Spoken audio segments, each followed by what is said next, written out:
Ito na yung pagkakataon ko para gamitin ko to sa'yo.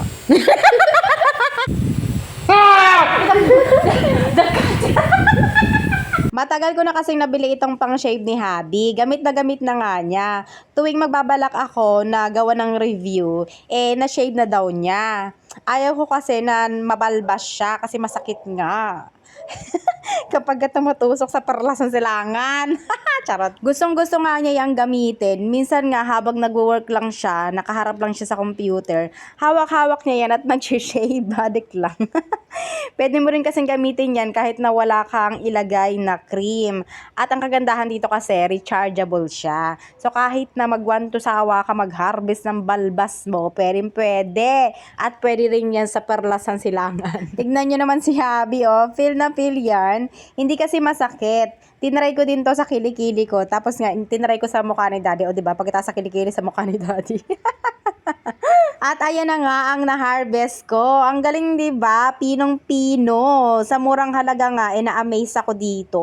Safe kasi siyang gamitin kahit nahawakan mo pa yung pinaka-blade niya, wala kang makakapa na matalim. May kasama na rin pala siyang small brush na panglinis at pang-charge. So ilalagay ko yung link sa yellow basket. Kung mamalasin ka nga naman, bakit kasi nandyan ka sa labas? Saktong dumating pa yung orders ko. Huli ni Mr. pero di ko long.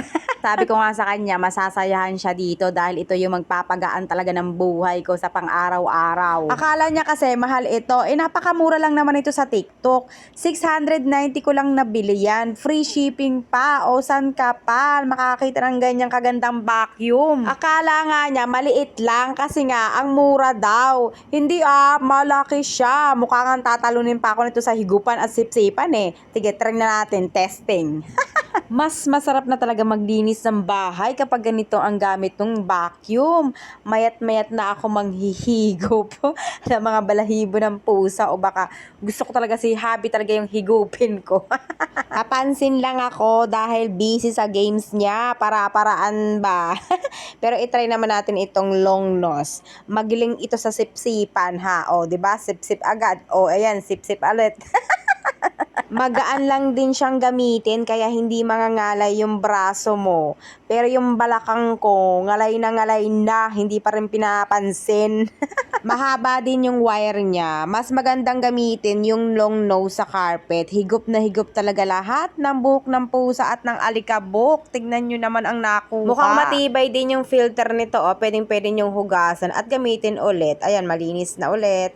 Problema ko talaga yung mga pang hair clip na madaling masira o kaya naman nawawala ng mga anak ko. Kaya nung may nakita akong ganito sa M Fashion Shop sa TikTok, ay bumili na agad-agad ako. Grabe naman maglagay si seller ng bubble wrap. Talagang hindi tinipid. At pagbukas mo nga, ayan, walang sira kasi super bubble wrap siya. Ang cute nga ng mga ito, iba-ibang design siya guys, assorted for 8 pieces na yan at mukhang matibay talaga. Mas bet ko kasi yung mga ganito plastic lang kasi siya magaan lang siya sa ulo kapag tinatali mo. Hindi katulad pag minsan metal, minsan kasi masakit yon tsaka mabigat, tsaka minsan kinakain pa yung buhok mo kapag tinatanggal mo. Ito mukhang matibay-tibay naman siya at may mga cute-cute na design iba't ibang klase. Sa 200 mo, meron ka ng 8 pieces. Kung bibilin mo nga yan sa bangketa, 50 pesos guys ang isa niyan. Or kung sa mall ka naman bibili, 70 to 100 ang isa niyan. Depende pa sa design. Ito, bundle na at ang cute-cute pa ng design. Gustong-gusto nga ng anak ko. Try naman natin kung makapit siya. Tingnan mo naman kung gaano kakapal ang buhok ng anak ko. Makapit naman siya, sakto lang din naman yung laki niya. Meron din kayo mga pagpipilian na iba't ibang color at design na nakabundle. Bagay nga ito sa mga bagets na lagi nakakawala ng panali nila at sa mga nani naman na makakilimutin na kung saan nilalagay yung mga tali nila. Ito madami-dami na kaya kung bet nyo rin, check nyo na yung yellow basket dyan sa baba.